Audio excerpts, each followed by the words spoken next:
Welcome to Reddit Blue Pill Red Pill, where we go over Reddit stories and predict the outcome of the stories.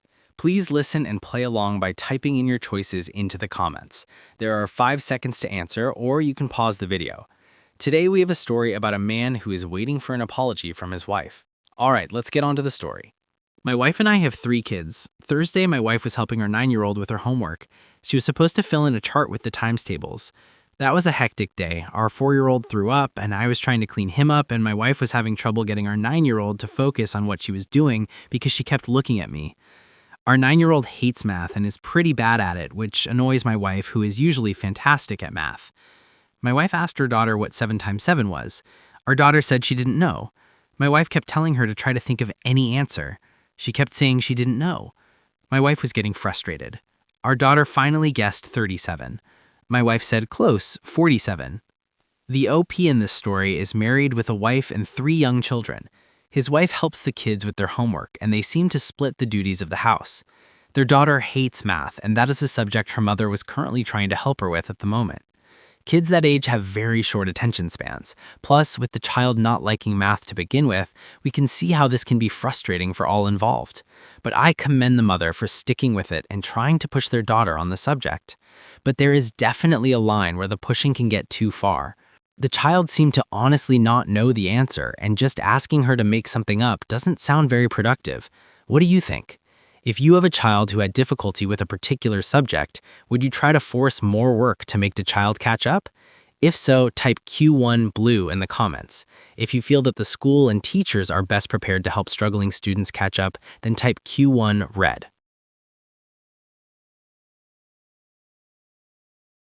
Our 13-year-old then said, "No, Mom, it's 49.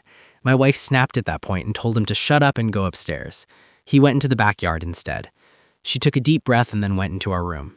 I finished with our 4-year-old and then went outside. I tried to talk to him, but he didn't want to listen. He kept saying, "But Dad, 7 times 7 is 49. I told him his mom just got frustrated and didn't mean to yell at him. He kept insisting that 7 times 7 and 49, which I am aware of, so I got nowhere. I went back inside to talk to my wife. She said she knew she shouldn't have yelled. She said she was frustrated because he was distracting her, and that's why she made the mistake. I pointed out that she made the mistake before he said anything. She started crying and asked why I was being so critical. I apologized and told her I loved her. We hugged it out, but then I asked her if she was going to go and apologize to our 13-year-old. She said no, because he shouldn't have interrupted her. She said he was rude and needed to learn not to interrupt. This was a little hard for me to follow along with initially, so let me clarify just in case. The mother was tutoring her 9-year-old daughter on multiplication. The daughter got an answer wrong, and the mother corrected with what she believed was the right answer. Her 13-year-old son, who must have also been in the same room, overheard and told the mother she was wrong and then gave the correct answer. This made the mother blow up, tell her son to shut up, and punish him by making him go up to his room, which he ignored. The mother confessed to the OP that she acknowledges she should not have yelled at her son, which is a good sign.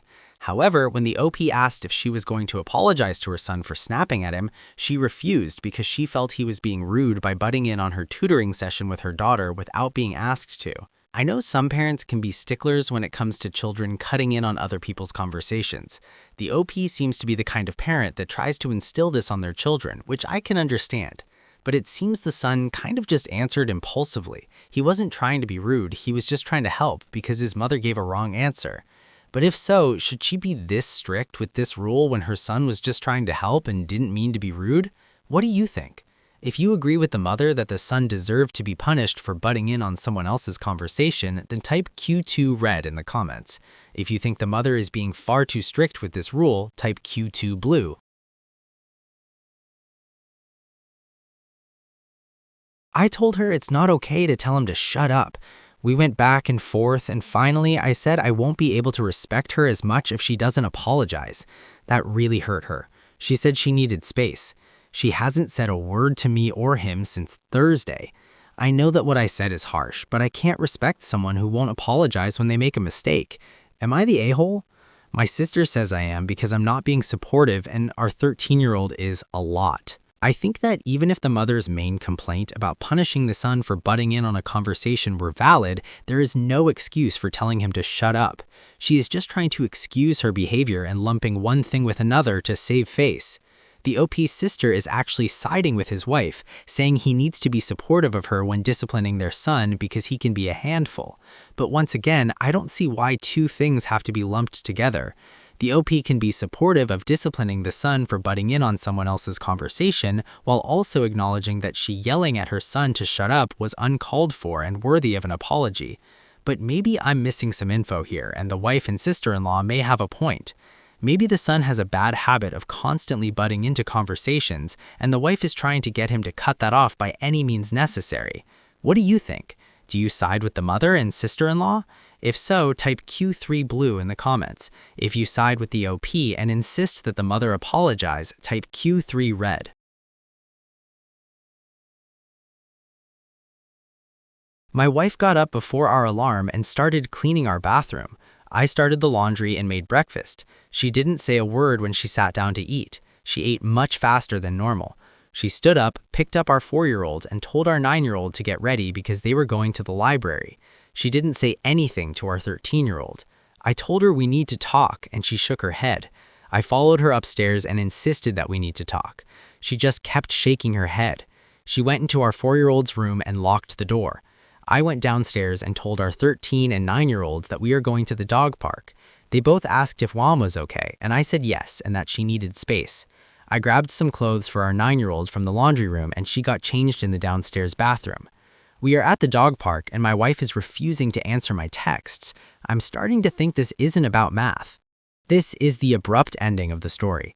I did not notice any further updates, so we just have this final bit of information to go off of. The OP's wife is still giving him and her 13-year-old son the silent treatment. It has been several days by now, and the wife seems unwilling to talk things out. Was the OP so out of line in his demand to warrant this reaction from his wife? Not only that, but why is she also mad at her 13-year-old son as well? He did say that his wife was hurt when he told her he would lose respect for her if she didn't apologize. I can definitely see how someone could be hurt to hear that, especially from your life partner. But he felt strongly about he saw as her not being fair and nor apologizing for something that she did wrong. Wouldn't they as parents expect their children to apologize for mistakes they make? But why is it different when she is the one making mistakes? Does she feel she loses authority or seen as weak if she apologizes? And if this is truly bothering her, then how is the situation going to improve if she doesn't communicate with anyone? The last thing I will say is that your tone of words also matter, and perhaps the OP used a strong tone of voice that hurt beyond the mere words and he didn't realize at the time, but I am just speculating and trying to give her wife the benefit of the doubt. What is your ultimate decision in this story? Was the OP the a-hole for being so harsh and asking his wife to apologize? If so, type Q4 red in the comments. If you think the wife is the a-hole and should not be so defensive over apologizing, then type Q4 blue.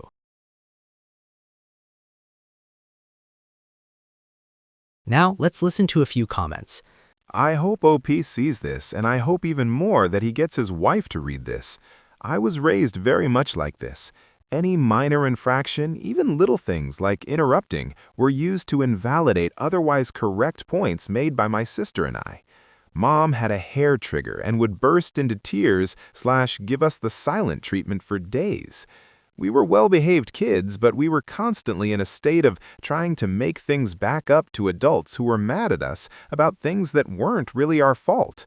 My sister ended up with severe mental health struggles and tragically passed of entirely avoidable causes at the age of 40 a few years back.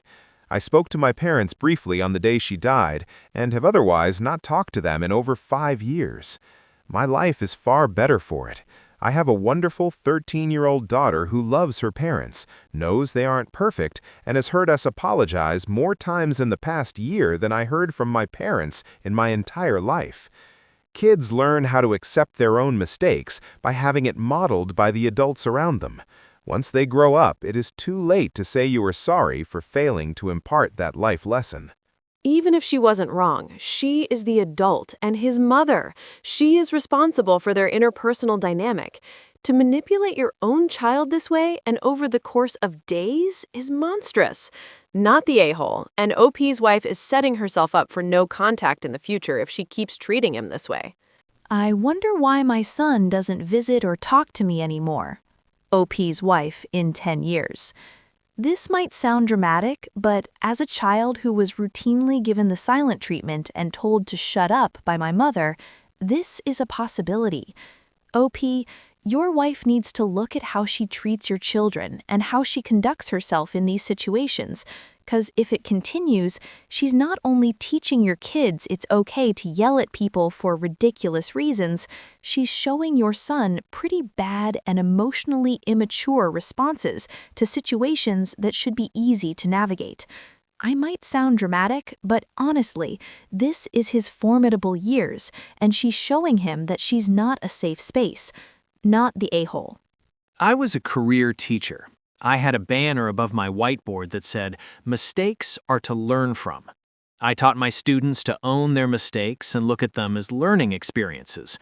Some of my most memorable moments as a teacher occurred because of mistakes, mine and students. Yes, I always owned my mistakes. I also apologized when I needed to. Adults are not always right, and kids are not always wrong. Respect goes both ways. As a fellow teacher, once I got fed up with several kindergarten students and later screamed at one who just wanted to play with me and who was very kind and 100% not involved in the problem. I just had enough and exploded on him. Wrong place, wrong time. I felt so shitty. I told him, "I'm sorry, I was angry at other students and you got blamed for things others did. It's totally unfair and I had zero reason to do it." I swear I saw a light turning on when I apologized. He had this "adults can apologize to me" face. I'm quite sure I taught him something as, if not more, important as any lesson we saw in class. Okay, that's it for today. Thank you for watching all the way to the end and participating. Please consider liking and subscribing to watch future videos. Goodbye.